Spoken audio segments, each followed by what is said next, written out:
Hi guys, Tasty Mond. Hope everybody's doing okay. My next video is going to be a little bit sooner than I thought it would be. I wasn't actually going to do a video about Alan Wake 2, but I just got done beating the game a couple of hours ago, so I kind of wanted to talk about it while it was all fresh in my mind still. I've been looking forward to this game since it was announced as being a survival horror. I do play a lot of survival horrors these days. Now, I genuinely don't like being scared. That might seem weird to somebody who likes playing survival horrors, but trust me when I say, like playing Resident Evil, Silent Hills, and all these like old school survival horrors back in the PS2 era and stuff, they're actually not all that scary. What's more scary is how annoying the enemies can be, and that is actually my coping mechanism for actually dealing with survival horrors that we try out these days on stream and stuff. But I do enjoy a good survival horror experience, so I kind of get like a little bit perked up whenever I hear there's going to be a new one on the scene. I was also a fan of the original Alan Wake back in the day, and that came out in 2010, so it's been like 13 years since the original. But like with most games these days, I always keep my expectations in check, because there are always going to be reviews coming out giving games 10 out of 10, 9 out of 10 masterpieces, and this is happening with near enough every single AAA release these days, guys. So I always keep my expectations in check, just in case, so that when I finish it, I'm like, well shit, at least I wasn't looking that forward to it, you know? The purpose of my videos is not to upset anyone. It's honestly just me giving an opinion about a modern day game, and that's really it, or any game that I speak about on this channel. So I just want people to remember that don't take anything as a personal attack on yourselves if you happen to actually like some of the games that I'm talking about here. That being said, this is not going to be a positive video about Alan Wake 2. Because I only beat the game a couple of hours ago, I've not really had time to really think about much about what I wanted to say. So I'm just kind of like taking it as we go here, but where I kind of wanted to start was just let people overall know how I feel about some modern day games in general. And that is, I am not a fan, personally, of the movie type experience that a lot of games offer in this day and age. I'm sure a lot more people are catching on to it nowadays, but it was happening years ago with me. I was like, yo, dude, we're really not playing a lot of these games anymore. It just seems to me like we're watching them. And the same can be said here for Alan Wake. This is a movie talking / walking simulator where you walk to the next checkpoint, which might be 5 seconds away, into another cutscene, into cutscene. And with these movie type games, I often ask myself, like, why would I buy this game if I can absolutely get the same experience from YouTube?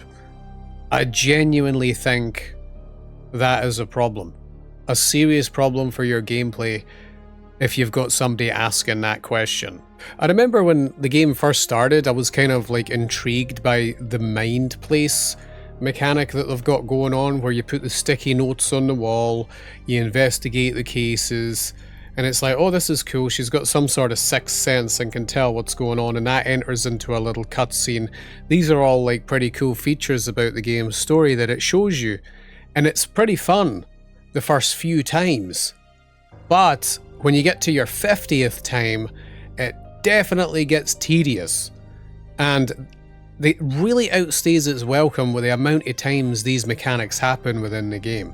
I mean, I literally just done a 2.5 hour session on the game tonight to finish it up, where I literally just pressed X to put the cutscenes forward for 2.5 hours. I'm not exaggerating what is happening here.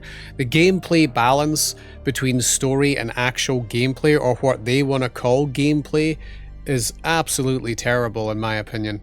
To talk about the actual gunplay within the game, which is the real meat and bones of the gameplay, I guess, but I don't know if it is really when I like think about it right now. I think the actual gameplay they want you liking the most is the sticky notes and shit on the wall, because I don't think it is the actual gunplay, because the gunplay is worse than the original game, if you can believe that. It's slower by a mile. Now, I think what they actually tried to do here, was create a sense of clunkiness. I don't know if you guys are aware, but whenever they talk about old school survival horrors like Silent Hill 2, a lot of times it gets brought up, oh, the combat is clunky on purpose, believe it or not. I take that with a grain of salt, believe it or not, because no matter how much you want to spin it, Silent Hill 2's combat, and I'm somebody who plays the game still to this day, sucks, and it's that simple. it actually is worse. And if Silent Hill 2 Remake comes out with that gameplay, it's in deep shit. So yeah, they've created a sense of clunkiness about the combat to make you feel helpless about the enemies that do show up. They take like 2 to 3 seconds to heal, which is realistic. Fine, I get it. They take like 2 seconds to reload, which is quite a bit. They shoot like bullets just magically go round the enemies and miss, it feels like, but there's an overall sense of clunkiness. I know it's realistic, like I was saying, but overall it just makes the gameplay feel bad and it's no fun to engage with. So then you're just going back to watching more and more cutscenes. Because we just got done talking about Spider-Man 2's side stuff as well in the last video, where I kind of criticised it for being a bit too tick-the-boxy.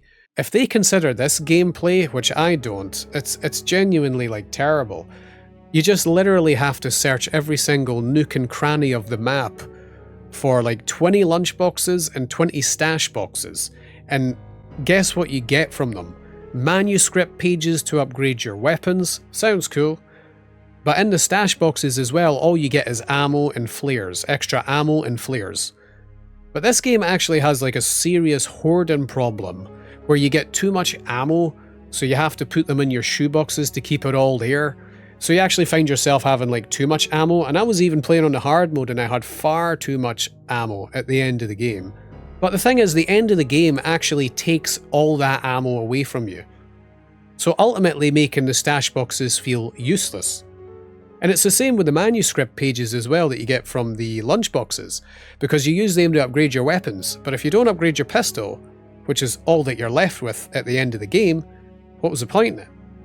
Nothing. Like, you don't fight that many enemies in the game anyway to make the upgrades of the weapons feel relevant. There's also the nursery rhymes as well that give you bonus charms, that give you like extra stat buffs, but like, they ultimately don't feel like they do much, and there's far too many of them as well. You get one for every nursery rhyme, and it genuinely feels like it was a complete afterthought, the side stuff in the game. I just don't appreciate it. I was genuinely hoping this game would have a little bit more going on with it, because it does feel a little bit open worldy, and it would have been cool if there was legitimate side stories within the world rather than just a lunchbox and a stash. It's terrible, and it's the same for Alan Wake. It's just like patterns on the wall that upgrade his weapons. It's very like, there's no motivation to get these things. It's some of the worst I've ever seen, guys.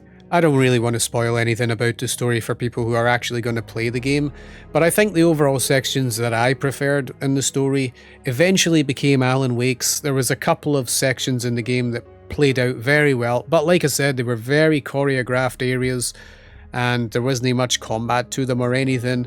But like I'm saying, because the story is first and foremost the most important thing, Alan Wake's sections felt the most important to the overall story, whereas it felt like Saga's were kind of just a bit of an afterthought as well. It felt like some of the areas for Saga genuinely felt like they were kind of just shoehorned in, because there's so much filler in the game and padding. Like seriously, like tonight when I was finishing the game, I was like, I think I'll be finished this game in an hour. It took 3.5 hours of what felt like unnecessary Saga story padding that didn't really need to be there. But I do think there'll be sections of the story that will go completely over your head. I mean, there was so many times I was sitting there like, so what is actually going on with this part of the story? Is that what's going on? Is this what's going on? But I think that's overall, it's supposed to keep you guessing. And I don't know if the ending is overall satisfying. It's hard to say. Like I say, I don't want to really like spoil the story as a whole for people. I think it is the main draw of the game. There is some parts of the story that genuinely have you scratching your head a wee bit. A couple of times happened with me where right at the beginning, it's no spoiler, Saga, with the guy on the morgue, dead body on the morgue, she literally pulls out a piece of evidence out of the dead guy's stomach, and she's not wearing any surgical gloves or anything like that.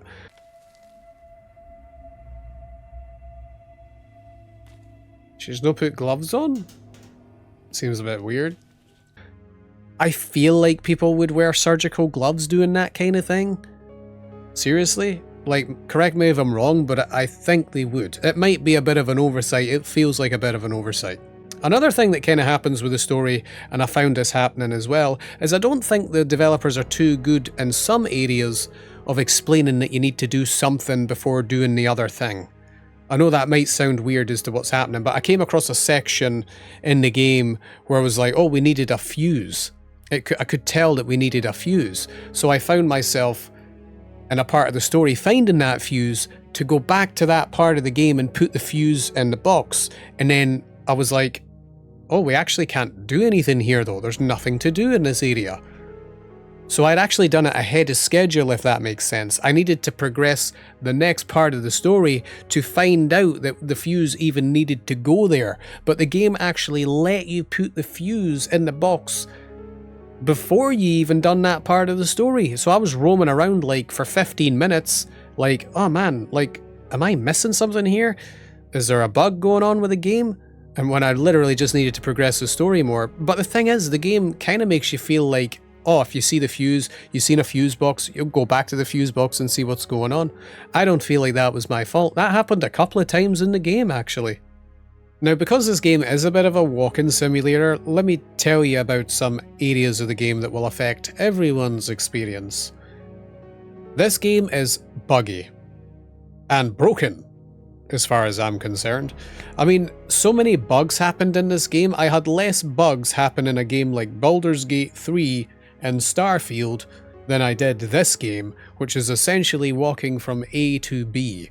So many bugs can happen. The first bug that ever happened was obviously a guy T-posing, which is obviously hilarious whenever it happens, right? Some of the other bugs that happened, which were absolutely crazy, was like falling through the floors. Literally just walking across the street and falling through the floors. Some of the other bugs that were happening was annoying as well, like sound cutting out. I was like, what is going on here with the sound? Like, it's really off-putting and makes you wonder, like, oh, do I need to restart the game? Is that what's going on? Also, literally just walking through objects. I was like, oh, I'm just standing in the middle of a desk here. Like, there's nothing worse, like, immersion breaking than, like, a bug like that happening that just looks absolutely ridiculous. There's always this bug that was happening as well with the bolt cutters, like, at the gate. It's like door /item /bolt cutters. Like, stuff like that was gave me a bit of a laugh, I guess. But it does take you out of it. Another, like, weird bug, and I don't know if this was a bug, but the load times were absolutely insane sometimes. I remember sitting there for a full-blown minute once thinking I needed to, like, restart the game, but it just took ages to load into the next area. And also, I don't know if this is a bug as well, but, like, sometimes it would take, like, a good 5 seconds to open the map, too. That was really triggering, because, like, this is a game where you kind of need to look at your map a lot. Yes, you do need to look at your map a lot, because, like, obviously when you're roaming around, it's very easy to hit dead ends, so you'd be looking at your map and be like, okay, I need to go this way, this is the pathway. But then, like, you open up your map and the textures are loading in, taking like 5+ seconds just to open a map. It's like, what's going on? This game feels broken. One section of the game that I genuinely think they got right was, like, the graphics. I'm not somebody who is, like, a graphics whore or anything like that. I mean, I like graphics as much as the next guy, but there was so many times I was kind of just sitting there like, damn, these graphics are good, dude.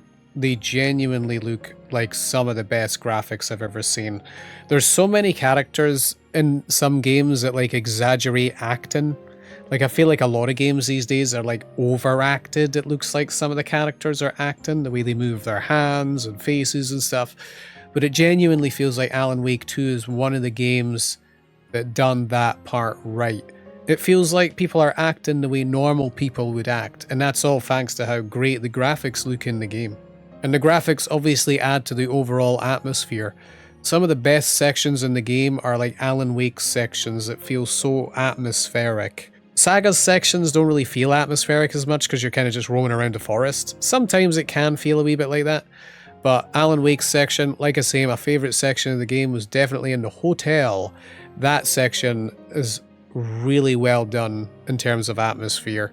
And the sound design there as well is absolutely fantastic. Apart from some of the bugs we've obviously talked about that can happen with the sound. Overall, I think the graphics and presentation of the game are probably the toppest tier I've seen in a game yet. That said, it still doesn't save it for me. I can't say how disappointed I am in Alan Wake 2. It was getting to the point I really couldn't wait for the game to be over. And it sucks to say, as somebody who's a fan of survival horror, who was a fan of the original Alan Wake, just to turn around and be like, I feel like this game has suffered from every single problem that modern day Greek gaming brings, and that is games that totally prioritize story over gameplay. And I'm not saying gameplay has to be over story, but I've always said, if you want to make a truly amazing game, you need to make a 50-50 balance. A 50-50 balance of story and gameplay. I was kind of joking when I said in stream once that, you know guys, I think eventually they're going to just make movie versions of the games, because people upload all these games on YouTube, and for some of them that feel so movie-based, interactive movie-based, you might as well just watch them and save yourself the money. Well, I think there's a genuine market there for that thing that I think the game companies are going to end up cashing in on, because I think there's a lot of people who would rather just watch these films than play them, and that is exactly who these games, like Alan Wake 2, are catered towards, because they're definitely not catered towards someone like me. It sucks to say that I wouldn't recommend Alan Wake 2. I think the only people I would recommend it to are the people who genuinely like the interactive movie experience. It sucks that I'm not one of those people, but if you find yourself being one of those people, you might end up liking something from this game. Or maybe if you like only graphics in games, you might end up liking something like this too. I just feel like a lot of games are missing fundamental parts of what makes video games, and that is good gameplay as well. And Alan Wake 2 suffers from this problem. I was really hoping that this game would be something special, kind of similar to what the first game was. It done new stuff back in the day, and I was hoping the same here. It kind of does, but it's just a shame that that's no targeted towards people like me. But who knows, maybe Alan Wake 3 will be completely different. We can only wait and see one day. Hope everyone didn't find the criticism too bad. I will catch yous in the next one.